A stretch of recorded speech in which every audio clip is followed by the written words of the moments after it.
ओम नमः नारायणाय।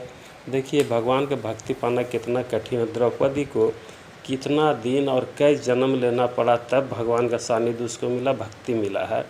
द्रौपदी सतयुग में एक राजा के पुत्री बन के जन्मी। ये शुरू से ही विद्वान रही, जन्म से ही।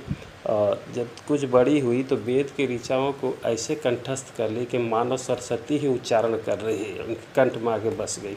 बड़ी हुई, जब विवाह का समय आया, मन में आया कि हम श्री हरि विष्णु को ही पति के रूप में वर्ण करेंगी, अन्यथा और किसी को नहीं। जाके घनघोर तपस्या करने लगी। इधर ये सतयुग की बात है, त्रेता चलने लगा। रावण उसी रास्ता से निकल रहा था, देखा कि परम सुंदरी युवती जंगल में बैठी गया।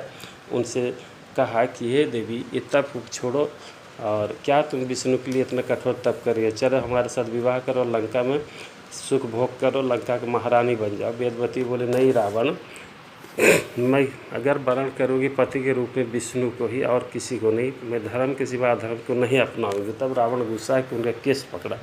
मैया झटकी, केस रावण के हाथ में आ गया।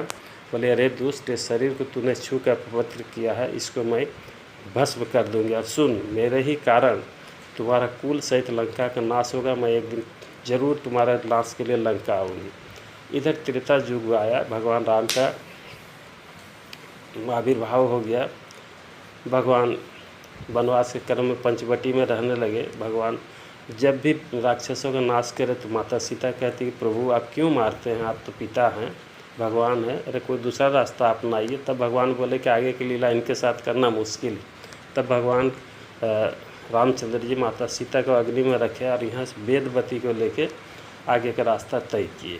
इधर लंका विजय करने के बाद भगवान माता सीता, वास्तविक सीता को प्राप्त करने के लिए सीता जी का अग्नि परीक्षा लिए, और यहाँ माता सीता को प्राप्त करके भगवान चलने लगे।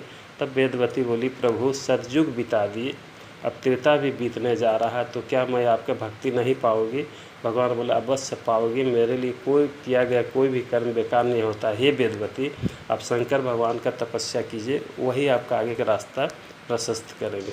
वेदवती भगवान शंकर खूब तपस्या की। भगवान शंकर प्रकट हुए, बोले मैं वर मांगू। ये पति पति बोल के 5 बार बोल दी। शंकर भगवान ने, जाओ 5 पति मिलेंगे। वेदवती भगवान शंकर के पैर धर के रोने लगी। बोली, प्रभु क्या भगवान श्री हरि विष्णु हमको पति रूप में नहीं मिलेंगे? बोले मिलेंगे।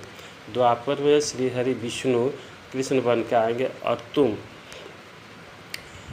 द्रौपदी बन के आएगी। जग से कुंड से तुम्हारा ये होगा, जन्म होगा, और इस जन्म में धर्म की स्थापना के लिए भगवान तुमको सखी के रूप में स्वीकार करेगा। खूब भगवान का सानिध्य मिलेगा, उनको भक्ति मिलेगा। तो देखिए, ये है भगवान को पाने का